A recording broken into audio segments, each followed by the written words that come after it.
Funding for Off 90 is provided in part by the Minnesota Arts and Cultural Heritage Fund and the citizens of Minnesota. Cruising your way next, Off 90. We check out Thrive 2021 Women's Conference. We head out to Albert Lea to visit the historical Itasca Rock Garden. And Shari Mukherjee shows us how to make an authentic cup of masala chai. It's all coming up on your next stop, Off 90.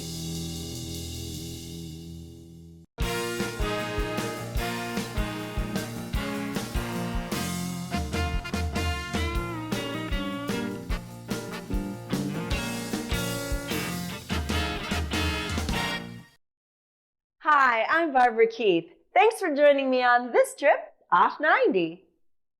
Bridging the Gap is a statewide women's ministry for Minnesota. They aim to encourage, equip, and empower women in multiple areas of their lives. To help their vision come to life, they hold an annual Thrive Conference where women throughout the state can come together to worship. Oh Lord, my God, when I in awesome wonder consider all the works thy hands have made. Bridging the Gap has been around for about 25 years, and it is a women's organization for the state of Minnesota. It's cross-cultural, cross-denominational, and cross-generational, and our mission is to encourage, equip, and empower every woman on her faith journey with Jesus Christ. How do we do that? We do it in many ways. Obviously, by hosting events like the Thrive Conference. We have a boutique store with a missional effort. Net profits go towards missional and anti-human trafficking efforts. We also offer online resources, and then we have online communities through Facebook. We also started a podcast, and so that's another resource that we offer. It's called E to the Power of 3. We like to offer resources for leaders, and we believe every woman is a leader in some way, in her home, in her friend circles, in her church, in her workplace. The Thrive Conference is one of the annual events of Bridging the Gap, and it's our state women's conference for girls and women ages 12 and up. We're going to be doing just some really eclectic things. It's not your ordinary go to church. We're going to do church, but we're going to have fun. The powerful worship services have a speaker sharing a message with the hope of Jesus Christ related to the theme. This year, the theme is Greater. We believe that God is greater than anything that any of us have experienced or could experience in a lifetime. Specifically, even the last year and a half has been quite a year for so many people, but God is greater than any of the circumstances that we have been through. So we want to celebrate together His greatness and the hope that we have in Him. You're going to see women coming together, worshiping together, listening to an amazing speaker. They will be there just to do community, and we'll see it over and over again.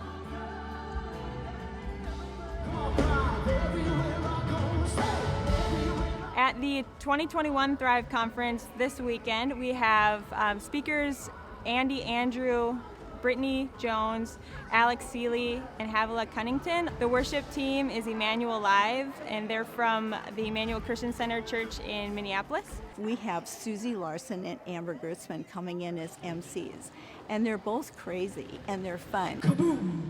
Welcome to Thrive. We're excited to be in the larger, beautiful Mayo Civic Center arena, where there's more than double the space of the amount of ticket holders right now. People can move around, and we can sit up in the bleachers if we need to. One of the things we're excited about with the Thrive Conference is to invite people to be part of the businesses in Rochester. We want to add value to the downtown community and Rochester as a whole, and so we're encouraging people to check out all of the restaurants, shops, and great locations in downtown Rochester.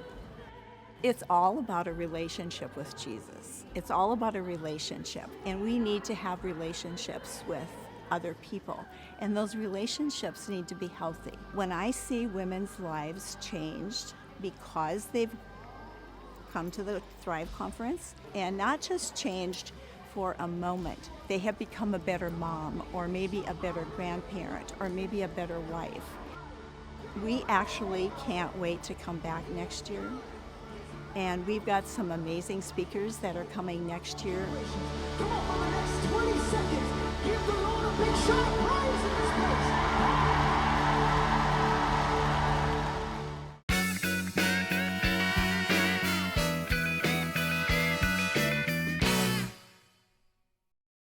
The 38 Dakota Sioux men hanged in Mankato in 1862 inspired author Samantha Specks to write a book, Dovetails in Tall Grass. It tells the fictional story of two young women, one white and one Dakota, who lived during this dark period in Minnesota history. My name is Samantha Specks, and I'm a writer, and I recently released my first book, my debut novel, called Dovetails In Tall Grass, and it's based on the U.S.-Dakota War of 1862, which happened in southern Minnesota. Dovetails is told through the perspectives of two young women on each side of the war. It happened on the plains as the settlers were moving west and encountered the native people, and it was one of the first big plains wars that occurred.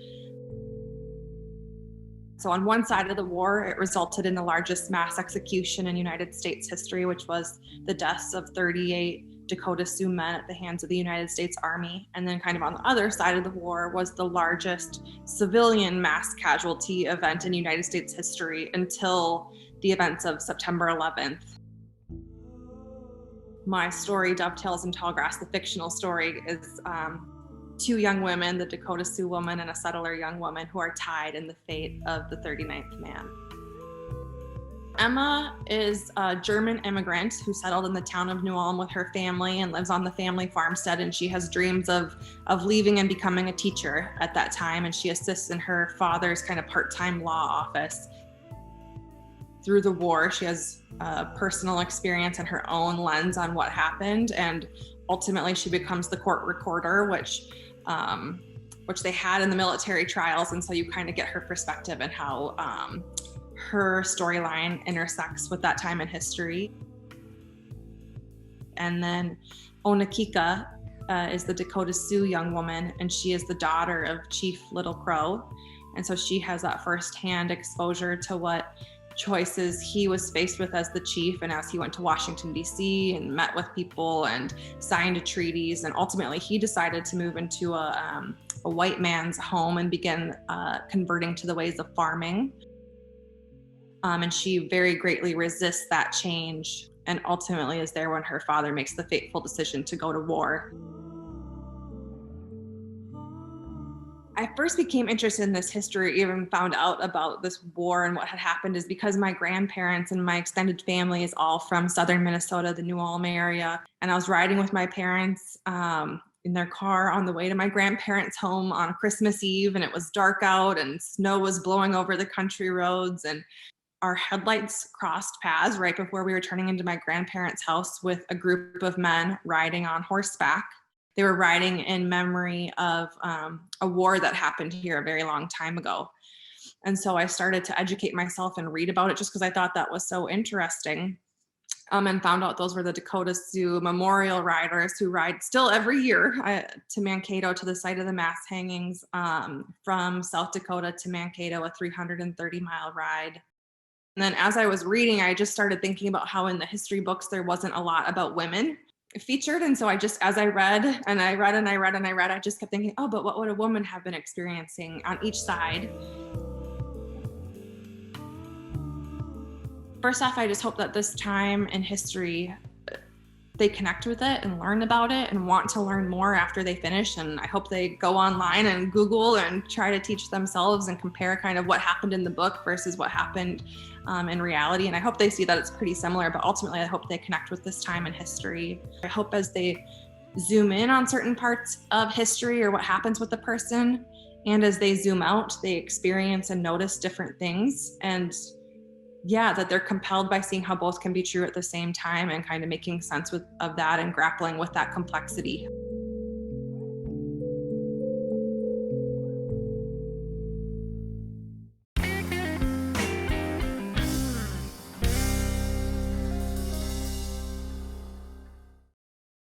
A uniquely shaped water tower stands above the old Libby food plant on the south end of Rochester. This water tower is painted to resemble an ear of corn. This landmark is well loved by the Rochester community, so much so that it won the 2021 Tank of the Year People's Choice Award.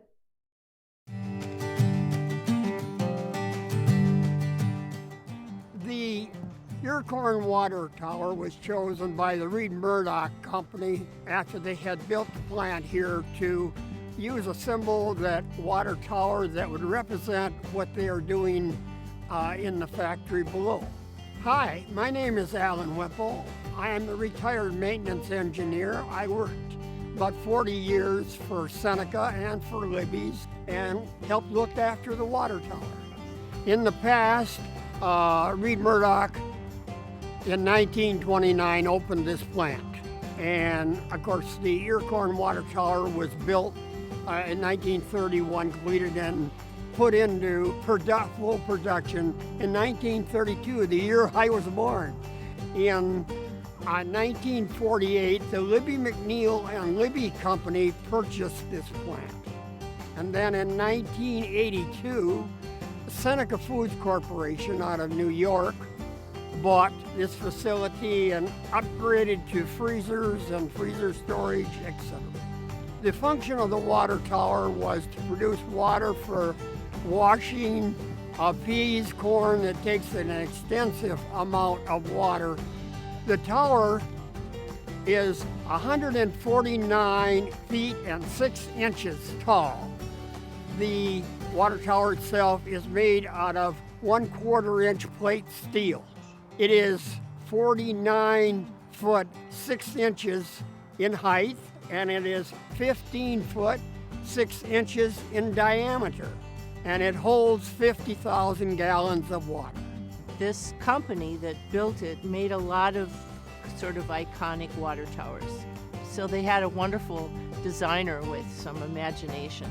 My name is Stephanie Podolki. I'm currently the chair of the Olmsted Board of Commissioners for this year, and I've been a commissioner for 10 years.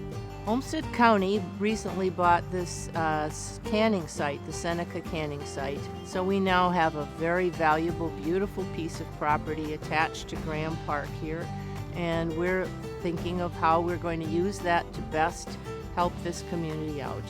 Well, everyone is very sentimental about this, and we got also a lot of input from the public about, please don't destroy that ear of corn tower. So that space that the corn tower is on is sort of sacred and will always be there. And there, however we use that land, it'll have to incorporate that and work around it.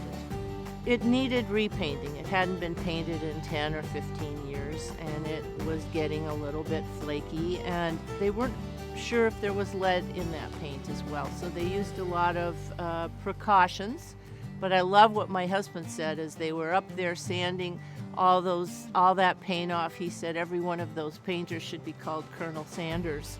And that is the kind of jokes that we use here in Olmsted County because we're so corny. If you think about this little town on the prairie, what do we have to make us special? And one of those things was the ear of corn tower. And this is one thing that makes us stand out. It's our little beacon of pride that we are a farming community here. This is who we are. It is the most photographed water tower in the world. The visitors always take pictures of the water tower to send back to their loved ones. It's lit at night. You can see it above the trees. It's something that welcomes people into this town, and I think maybe if they're coming for the first time and you see that there, you might think, well, this is a cute little town. This was known as the fairgrounds for years because it was used heavily for that month and then not used much at all. And it's actually Graham Park. It's a park inside the city that was donated to Rochester by Dr. Graham and his wife. And our hope is that this Graham Park will be a center of community activity and a green space, and that water tower will watch over it all.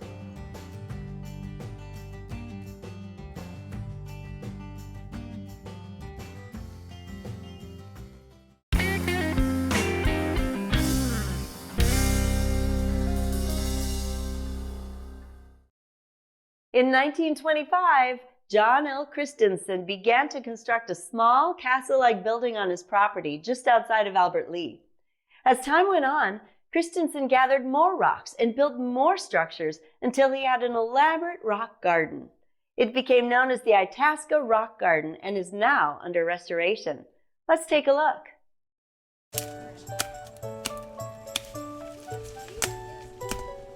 I'm wondering if I'm surprised they didn't come. Do they live around here? Oh no, maybe it was Scott. What are you doing? Ah, there's the pond. Hey, the pond! Woohoo!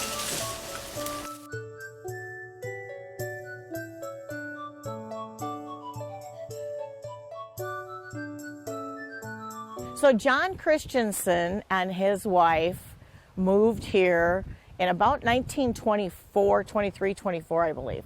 John immigrated from Denmark at the age of 9 with his family, spent his life on a farm in Lurdal, Minnesota, and when he gave up farming, they bought this property. He had accrued piles of rocks throughout his farming, and so he went back to the farm and brought in the rock and did this piece by piece. Started with 2 horses, started excavating, building a fruit cellar. Once they started seeing the rock in the sunlight, apparently they liked the colors, they liked the mix of how this was looking, and it just kept growing and growing and growing. So he and his wife created this, and then when he died, she remarried. The Johnsons purchased the property then from Mrs. Christensen when she sold it, and they continued the upkeep and maintenance on the property. My name's Scott Johnson, and we are at the Itasca Rock Garden in Albert Lea, Minnesota. This was owned by my grandparents in 1954 to 1985, so I'm out here trying to save it from being eaten by time.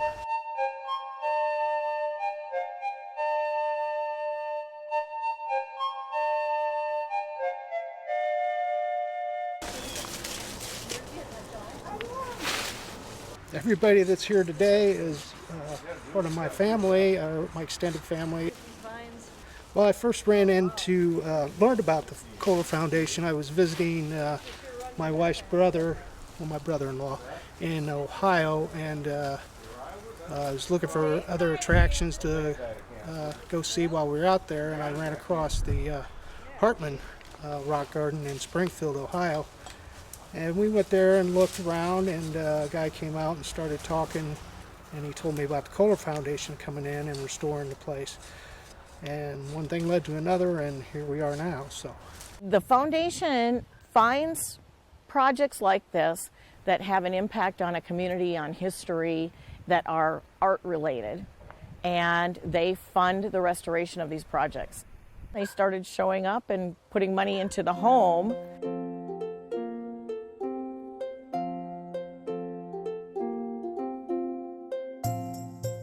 We're in the basement. We've got the pipes here that are actually sewage pipes that he's using as supports. But inside here, he's got all kinds of armatures and metal frameworks, and then just come over there with mortar and then inserted stones or geodes or whatever he had on hand.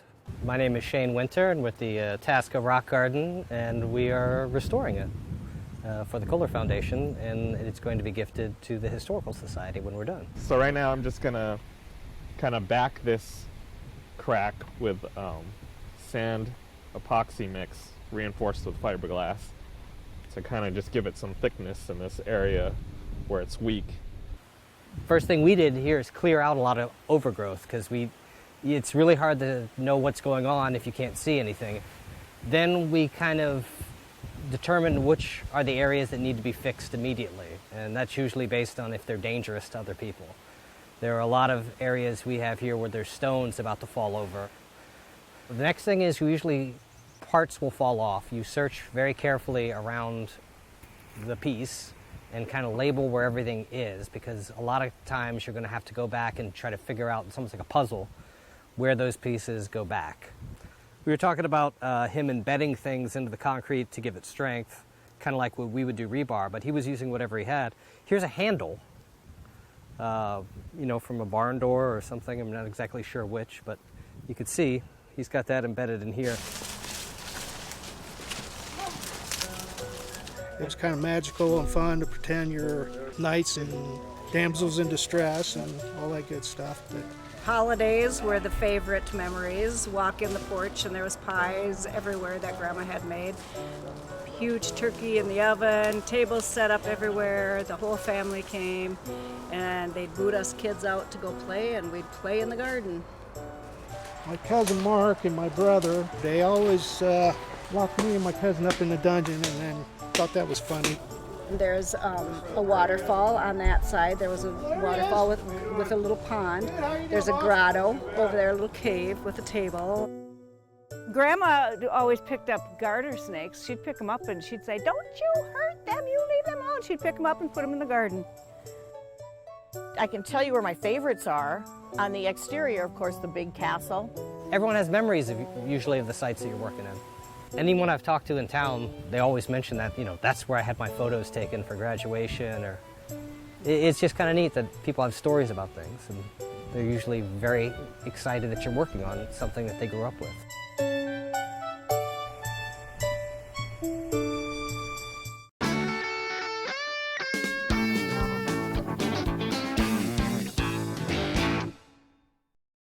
We've reached the end of this tour off 90. Thanks for riding along.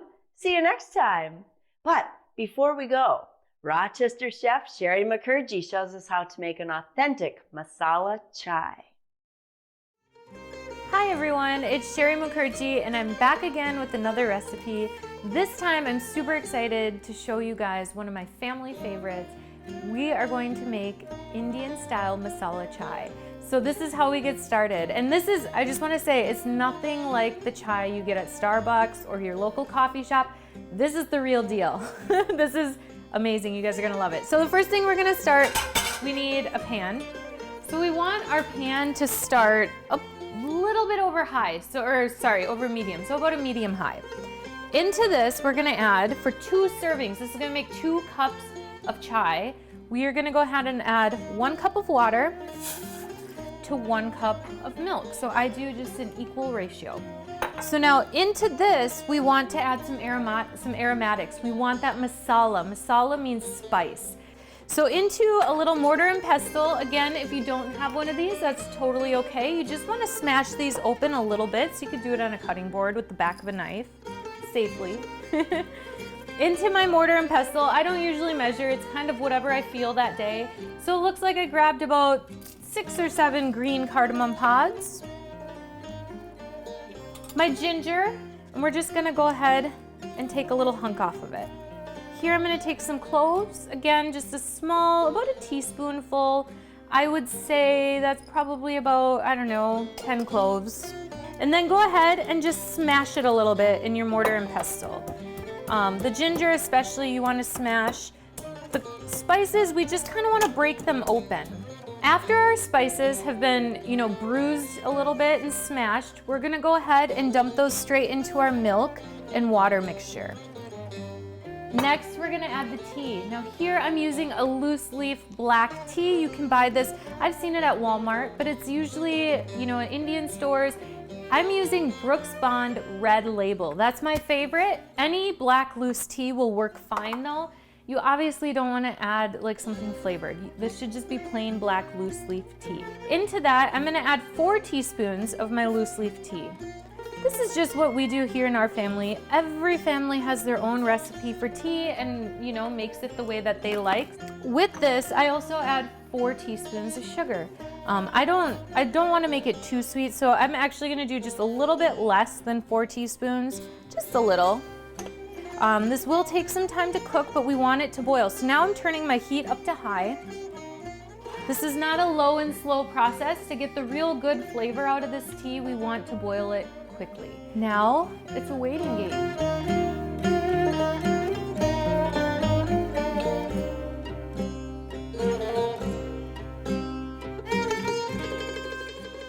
All right, now our chai has reduced enough. You can see it's a nice golden brown. I'm gonna go ahead and turn the heat off, and I'm gonna grab our cups. All right, so now our chai is finished. The heat is off. I grabbed our little strainer and our cups are here. So what we're gonna do is put the strainer over the cup and just pour it in. This is gonna get all the tea leaves out. It's also going to get the spices out. And then along with our tea, we always wanna serve with a couple biscuits, or here in America, we call them cookies, for dipping. And this is Indian style masala chai. It is delicious. I wish you guys could smell this right now. It smells so good. It's steaming hot, if you can see. And I can't help myself. I need to take a sip. Seriously, the ginger, the cardamom, the clove, this, to me, perfect. It's just, I'm happy. Cheers.